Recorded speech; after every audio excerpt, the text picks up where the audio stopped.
O sacerdócio de Melquisedeque. Publicado por Estudos Bíblicos para Crescimento em Deus. Quem foi Melquisedeque? Melquisedeque não é um dos 20 personagens mais conhecidos do Antigo Testamento. Encontramos seu nome mencionado apenas 2 vezes. Temos esta breve narrativa em Gênesis, capítulo 2:18 da tarde -20. Melquisedeque, rei de Salém, trouxe pão e vinho. Agora ele era sacerdote do Deus Altíssimo. E o abençoou, dizendo: Bendito seja Abrão pelo Deus Altíssimo, possuidor dos céus e da terra, e bendito seja o Deus Altíssimo, que entregou os teus inimigos nas tuas mãos. E ele lhe deu o dízimo de tudo. Encontramos então outra referência enigmática a ele no Salmo 110, versículo 4. O Senhor jurou e não se arrependerá. Tu és sacerdote para sempre, segundo a ordem de Melquisedeque. Com base neste breve material, você não esperaria que Melquisedeque encontrasse seu caminho no Novo Testamento, mas estaria enganado. O Novo Testamento diz muito mais sobre ele do que o Antigo Testamento. O autor da carta aos Hebreus teve uma revelação poderosa sobre o assunto. Como Jesus poderia ser sumo sacerdote? O autor desconhecido de Hebreus escreveu esta carta com o propósito de explicar quem era Jesus e o que ele havia realizado por meio de sua vida, morte e ressurreição. No capítulo 1, ele comparou Jesus aos anjos e mostrou que ele era superior. No capítulo 3, ele comparou Jesus a Moisés. No capítulo 4, a Josué. E, no capítulo 5, a Arão. Em cada caso, Jesus era maior. Depois disso, o autor chegou a um problema. O antigo Israel tinha 2 grandes ofícios, o de rei e o de sumo sacerdote. O rei sempre vinha da tribo de Judá e o sumo sacerdote sempre era da tribo de Levi. Jesus veio da tribo de Judá e era descendente do rei Davi, e isso o qualificou para ser rei. Obviamente, ele não poderia também vir da tribo de Levi. Como ele poderia então se qualificar para ser sumo sacerdote? Este autor pode muito bem ter passado a noite acordado tentando resolver este problema. Ele havia crescido com a noção de que somente levitas podiam ser sacerdotes, e sabia que Jesus não era levita. Então Deus lhe deu a revelação. Ele se lembrou das palavras do Salmo 110. O Senhor jurou e não se arrependerá. Tu és sacerdote para sempre, segundo a ordem de Melquisedeque. Este era outro sacerdócio. Poderia Jesus ser um sacerdote deste sacerdócio de Melquisedeque? O que era esse outro sacerdócio? E quem era esse Melquisedeque? Sacerdotes levíticos estavam por toda parte. Todos sabiam da existência deles. Assim como os padres católicos romanos de hoje em alguns países, ou talvez os padres brahmanes na Índia. Mas por que não havia sacerdotes Melquisedeque? Ou havia? As respostas às suas perguntas estavam em Gênesis, capítulo 14. Vamos revê-lo. Lemos que Abraão encontrou Melquisedeque quando este retornava de uma batalha na qual resgatara Ló. E Melquisedeque, rei de Salém, trouxe pão e vinho. Agora ele era sacerdote do Deus Altíssimo. E o abençoou, dizendo: Bendito seja Abrão pelo Deus Altíssimo, possuidor dos céus e da terra, e bendito seja o Deus Altíssimo, que entregou os teus inimigos nas tuas mãos. E deu-lhe o dízimo de tudo. Este autor viu primeiramente que Melquisedeque era um sacerdote do Deus Altíssimo ou El Elyon, como é em hebraico. Ele também viu que Melquisedeque era maior e superior a Levi, porque Abraão era um ancestral de Levi e Abraão dava dízimos a Melquisedeque. Em HB 7:4-7, lemos: Vejam quão grande ele era. Até o patriarca Abraão lhe deu o dízimo dos despojos. Ora, a lei exige que os descendentes de Levi que se tornam sacerdotes recolham o dízimo do povo, isto é, de seus irmãos, mesmo que seus irmãos sejam descendentes de Abraão. Este homem, no entanto, não traçou sua descendência de Levi, mas recolheu o dízimo de Abraão e abençoou aquele que tinha as promessas. E, sem dúvida, o menor é abençoado pelo maior. Portanto, Claramente o sacerdócio de Melquisedeque era maior e superior ao sacerdócio levítico. O problema estava resolvido. Jesus havia se tornado um sumo sacerdote para sempre, segundo a ordem de Melquisedeque, HB 6:20 da manhã. Mais padres. Jesus é o sumo sacerdote na ordem de Melquisedeque, mas será ele o único sacerdote? Claramente não. Não se pode ter um sumo sacerdote a menos que também haja sacerdotes menores. A palavra grega traduzida como sumo sacerdote é arquiereus, arquiereus. A palavra grega arche, significa princípio. As palavras arcanjo e arcebispo derivam dela. Portanto, arquiereus significa literalmente primeiro sacerdote ou sumo sacerdote. Claramente, não se pode ter um primeiro ou sumo sacerdote a menos que haja outros sacerdotes subordinados. Somado a isso, não seria uma ordem de sacerdotes a menos que houvesse mais sacerdotes a seguir. A implicação óbvia é que Jesus não era o único sacerdote da ordem de Melquisedeque. Em vez disso, ele era o primeiro e sumo sacerdote de uma nova ordem de sacerdotes. Quem são esses outros sacerdotes? O escritor aos Hebreus escreve apenas sobre Jesus, o sumo sacerdote da ordem de Melquisedeque, mas Pedro teve uma revelação adicional sobre o assunto. Mas vós sois geração eleita, sacerdócio real, nação santa, povo de propriedade exclusiva de Deus, para anunciar as virtudes daquele que vos chamou das trevas para a sua maravilhosa luz. 1 P 2:9. Deus também nos chamou para sermos sacerdotes. E não apenas isso, mas, como Melquisedeque e como Jesus, para sermos também sacerdotes reais. Diferenças no novo sacerdócio. Quais eram, então, as diferenças essenciais entre essas duas ordens bíblicas de sacerdócio? E, podemos perguntar, como outros sacerdócios, como o católico romano, o ortodoxo, o anglicano e o hindu brahmane, se comparam a elas. Agora veremos diferentes aspectos desses sacerdócios. Um sacerdócio celestial. Uma diferença fundamental entre o sacerdócio de Melquisedeque e o sacerdócio levítico subjaz a todas as outras diferenças. O sacerdócio de Melquisedeque é um sacerdócio celestial. O sacerdócio levítico, como todos os outros sacerdócios, era um sacerdócio terreno. Hebreus, capítulo 8, faz esse contraste. Nos versículos 1 e 2, lemos que Jesus assentou-se à direita do trono da majestade nos céus e serve no santuário, o verdadeiro tabernáculo erguido pelo Senhor, e não por homens. No versículo 5, lemos que os sacerdotes levíticos servem num santuário que é cópia e sombra do que está nos céus. Uma sombra é uma cópia perfeita do seu original. Tem exatamente a mesma forma, mas carece totalmente de qualquer substância ou realidade. É como uma fotografia. Mostra exatamente como é o seu original, mas é claro que é sem vida e não pode desempenhar nenhuma função ou ação real. Deus instruiu Moisés a ordenar o sacerdócio levítico para demonstrar o significado de ser sacerdote. Deus o criou para ser temporário por natureza e nunca pretendeu que durasse para sempre. Quando chegou o tempo da manifestação do verdadeiro sacerdócio, seu propósito foi cumprido e consumado. Era parte da antiga aliança, que Deus fez com o povo de Israel, seu povo escolhido na terra. Seleção de sacerdotes. Como os sacerdotes levíticos foram escolhidos?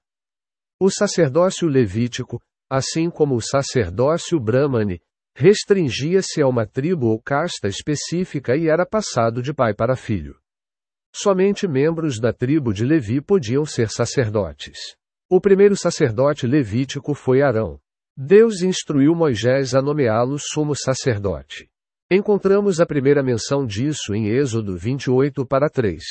Diga a todos os homens hábeis, a quem dei sabedoria em tais assuntos, que façam vestes para Arão, para a sua consagração, para que me sirva como sacerdote. O sacerdócio então passou para os filhos de Arão e seus descendentes. O sacerdócio Brahmane na Índia é transmitido de forma semelhante. Este sistema tem uma fraqueza óbvia. O primeiro sumo sacerdote, Arão, era um homem fiel e justo. Sem dúvida, muitos sacerdotes levitas seguiram o exemplo de Arão, sendo homens bons e justos. Infelizmente, outros não o fizeram. Até mesmo a primeira geração de sacerdotes subsequentes, seus próprios filhos Nadab e Abiú, morreram quando ofereceram fogo estranho perante o Senhor. LV 10:1. Bons pais nem sempre têm bons filhos. Algo muito pior estava por vir. Caifás era o sumo sacerdote na época de Jesus. Foi ele quem aconselhou os judeus que Jesus deveria morrer e o entregou a Pilatos para julgamento e execução. No entanto, pode-se dizer que, sem saber, ele estava agindo como sumo sacerdote e oferecendo o Cordeiro de Deus. A monarquia teve problemas semelhantes. O rei Davi, o primeiro de sua dinastia, é talvez o rei mais famoso da história. Ele era amado pelo Senhor. Seu filho e herdeiro Salomão também era bom, mas as gerações subsequentes não o foram. Finalmente, a maldade de seu descendente Manassés trouxe o julgamento de Deus sobre o povo judeu. O reino de Judá chegou ao fim, e os judeus foram levados cativos para a Babilônia. Nenhum sistema baseado na hereditariedade humana é adequado para o reino de Deus. Somente a hereditariedade divina pode realizar o seu reino. O sacerdócio católico romano tem semelhanças. Juntamente com as igrejas ortodoxa e anglicana, eles enfatizam o fato de terem sucessão apostólica. Em outras palavras, os ofícios do Papa e do sacerdócio, afirmam, foram transmitidos de homem para homem, com sucessão ininterrupta desde o apóstolo Pedro, que foi originalmente ordenado por Jesus. Todos os bispos e padres ordinários subsequentes só são válidos se puderem traçar sua ordenação, através de bispos anteriores, até Pedro. Este sistema teve problemas ainda piores. O próprio Pedro foi escolhido e nomeado apóstolo pelo próprio Jesus e viveu uma vida maravilhosa de serviço a Deus. Mas isso está longe de ser verdade no caso dos papas e cardeais da Igreja Católica Romana, que se diziam seus sucessores. Ao longo da história, padres e papas cometeram todos os pecados imagináveis. E é bastante óbvio, pelas notícias dos últimos anos, que muitos padres católicos romanos atuais não foram muito melhores. Eles provaram, por sua imoralidade, que não foram ordenados por Deus. Sem dúvida, muitos padres católicos romanos foram homens justos e sinceros, e pastores zelosos de seus rebanhos, mas isso apesar do sistema ao qual pertencem, e não por causa dele. O sacerdócio de Melquisedeque não tem nenhum desses problemas. É também um sacerdócio hereditário, passado de pai para filho, mas neste caso o pai é Deus, e o primeiro filho é Jesus. E, como Paulo aponta, Jesus é o primogênito de muitos irmãos. O próprio Melquisedeque, ao contrário de muitas pessoas no Antigo Testamento, não tinha genealogia. Ele não tinha pai ou mãe terrenos registrados. Ele não tinha nascimento ou morte registrados. Em Hebreus 7:3, o escritor o descreve como sem pai nem mãe, sem genealogia, sem princípio de dias nem fim de vida, como o Filho de Deus, permanece sacerdote para sempre. Em outras palavras, de duas maneiras, ele é um tipo ou figura de Jesus.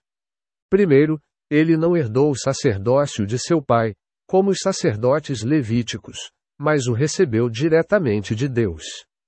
Segundo, seu sacerdócio dura para sempre. Melquisedeque também nos mostra as qualificações para o trabalho. Em Hebreus 7:2, lemos sobre Melquisedeque. Seu nome significa primeiramente rei de justiça, depois rei de Salém, isto é, rei de paz. Em hebraico, Meleche significa rei e Tsedeque significa justo. Vemos essas qualificações perfeitamente em Jesus. Ele era o rei da justiça e o príncipe da paz. Ele era perfeitamente sem pecado e veio para cumprir a função sacerdotal de fazer a paz entre o homem e Deus. Em Hebreus 7:16 da manhã, lemos que Jesus se tornou sacerdote, não por uma lei sobre descendência física, mas pelo poder de uma vida indestrutível. Devo mencionar brevemente aqui que os mórmons afirmam ter um sacerdócio de Melquisedeque. No entanto, não se trata do sacerdócio de Melquisedeque descrito na Bíblia. Ao contrário dos católicos romanos, os mórmons usam títulos e terminologia encontrados nas Escrituras. Isso os faz soar bem. No entanto, estão muito mais próximos, em espírito, do catolicismo romano do que do verdadeiro sacerdócio de Melquisedeque. São outro sistema criado pelo homem, cheio de pompa e títulos pomposos, mas enfaticamente não é o sacerdócio do qual Jesus foi o primeiro sumo sacerdote. Consagração de sacerdotes. No capítulo 29 de Êxodo, lemos sobre a consagração de Arão e seus filhos como sacerdotes. Foi uma ocasião muito especial. A cerimônia foi composta de 4 partes. Lavagem com água. Vestindo as vestes sacerdotais. Unção com óleo. Oferenda de sacrifícios. Veremos que esta cerimônia não tinha valor em si mesma. Era apenas uma sombra terrena de uma realidade celestial. Deus tinha algo muito maior a ser revelado quando chegasse a hora. Vamos agora considerar cada uma dessas partes e ver como elas se cumprem primeiramente em Jesus, o sumo sacerdote da nova ordem, e depois nos sacerdotes que o seguem. Lavagem com água. Em Êxodo 29:4, Deus deu a Moisés a seguinte instrução: apresentarás Arão e seus filhos à entrada da tenda da congregação. Lavarás os seus pés com água. A primeira necessidade desses sacerdotes era a limpeza. Antes de poderem vestir suas vestes sacerdotais, precisavam ser lavados. Na realidade, é claro, esse ato não tinha valor em si mesmo. A água, seja usada no batismo ou de qualquer outra forma, só pode purificar o corpo, mas nunca pode mudar o coração. Seu único valor residia no que representava. Era apenas a sombra terrena de uma realidade celestial. Em Mateus 13:13 da manhã, lemos que Jesus veio da Galiléia ter com João, para ser batizado por ele no Rio Jordão. Compreensivelmente, João relutou em batizar Jesus. Ele, com razão, sentiu-se indigno.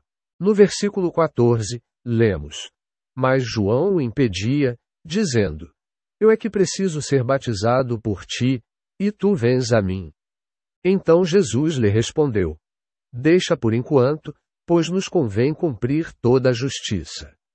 Jesus sabia que essa cerimônia precisava acontecer para cumprir a lei, embora ele próprio não precisasse de se lavar. Deus escolheu João para essa ocasião porque ele era filho de um sacerdote e de um levita. Os sacerdotes que seguem Jesus devem trilhar o mesmo caminho.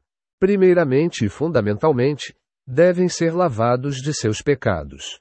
Nenhuma limpeza exterior pode substituir isso. Jesus disse a Pedro: se eu não te lavar, não terás parte comigo. João 13:8. João, no Apocalipse, teve uma visão daqueles que lavaram as suas vestes e as branquearam no sangue do Cordeiro. Apocalipse 7:14 da manhã. Vestes sacerdotais. Depois de lavar Arão e seus filhos, Deus disse a Moisés para pegar as vestes e vestir Arão, é acento circunflexo x29:5. Essas vestes são descritas em grande detalhe no capítulo anterior, 28. Os sacerdotes levíticos, como os sacerdotes católicos romanos, usavam roupas especiais. Deus ordenou a Moisés: fez vestes sagradas para Arão, teu irmão, para dignidade e honra, é acento circunflexo x28:2. Todo o restante daquele capítulo descreve essas roupas. Melquisedeque também usava roupas especiais. A Bíblia não nos dá nenhuma informação. E quanto a Jesus, ele usava roupas especiais? A resposta é sim. Mas não eram roupas terrenas visíveis. Sem dúvida, suas roupas terrenas eram muito semelhantes às de qualquer outra pessoa de seu tempo. Suas roupas especiais eram celestiais e invisíveis aos olhos humanos. No Salmo 45:6-8, lemos esta maravilhosa descrição de Jesus e suas vestes. O teu trono, ó Deus, é permanente. O cetro do teu reino é um cetro de justiça. Tu amas a justiça e odeias o mal. Por isso, Deus, o teu Deus, te ungiu com óleo de alegria, elevando-te acima dos teus companheiros. Todas as tuas vestes são perfumadas com mirra, aloés e cássia. Dos palácios luxuosos vem a música de instrumentos de cordas que te alegra. Em Apocalipse 1:13 da manhã, João viu, no meio dos candelabros, estava alguém semelhante a um filho de homem, vestido com uma veste que lhe chegava aos pés e com um largo cinto de ouro em volta do peito. Embora aos olhos humanos tenha sido dito de Jesus que não tinha aparência nem majestade alguma, ao nosso olhar, nem aparência que nos atraísse, Isaías 53:2, suas vestes espirituais eram gloriosas além de toda a nossa imaginação. Se Jesus, o sumo sacerdote, usava tais roupas, o que seus companheiros sacerdotes usam? Mais uma vez, suas vestes sacerdotais não são visíveis à vista humana. O Salmo 132, versículo 9, nos dá a resposta. Vistam-se os teus sacerdotes de justiça, e os teus santos cantem de alegria.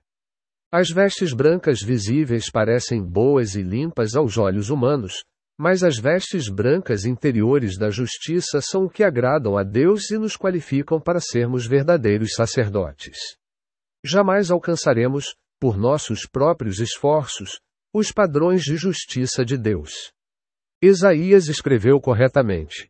Todas as nossas justiças são como o trapo da imundícia, IS 64:6. Mas podemos ser justos por meio de Jesus. Quando Adão e Eva descobriram que estavam nus, costuraram folhas de figueira para se cobrirem. Mas, mais tarde, lemos que o Senhor Deus fez vestes de pele para Adão e sua mulher, e os vestiu. Essas vestes de pele são uma figura do Cordeiro que foi morto para cobrir nossa nudez com sua justiça. Paulo disse aos Romanos para revestir-se do Senhor Jesus Cristo, RM 1:14 da tarde. E essa é a única maneira de podermos estar vestidos adequadamente para servir como sacerdotes na ordem de Melquisedeque. Unção com óleo. Depois de vestir Arão e seus filhos com suas vestes sacerdotais especiais, Deus ordenou a Moisés que ungisse Arão com óleo. Pegue o óleo da unção, derrame-o sobre a cabeça dele e unja-o, Êxodo 29:7. Quando João batizou Jesus, não o ungiu com óleo. Em vez disso, os céus se abriram, e ele viu o Espírito de Deus descendo como pomba e vindo sobre ele, MT 3:16 da manhã. E Deus proclamou: Este é o meu filho amado, em quem me comprazo, MT 3:17 da manhã. O óleo não tem valor em si mesmo. Seu valor reside no que ele simboliza, que é o Espírito Santo. Este era o poder pelo qual Jesus exercia seu ministério sacerdotal. Em tudo o que fazia, era guiado e fortalecido pelo Espírito Santo. Este foi o caminho para Jesus, o sumo sacerdote, e o mesmo para os sacerdotes que o seguem. Após a sua ressurreição, Jesus veio aos seus discípulos e disse: A paz esteja convosco. Assim como o Pai me enviou, eu também vos envio a vós. E, depois de dizer isto, soprou sobre eles e disse: Recebei o Espírito Santo, João 8:21 da noite. Pouco depois, no dia de Pentecostes, o Espírito Santo desceu sobre os discípulos com grande poder. Eles foram totalmente transformados e equipados para o ministério para o qual foram chamados. Os sacerdócios terrenos, sejam eles levíticos ou os chamados cristãos, falharam em todos os sentidos imagináveis porque operaram apenas pela força humana. O sacerdócio de Melquisedeque tem sucesso porque opera pelo poder do Espírito Santo. Sacrifícios sacerdotais.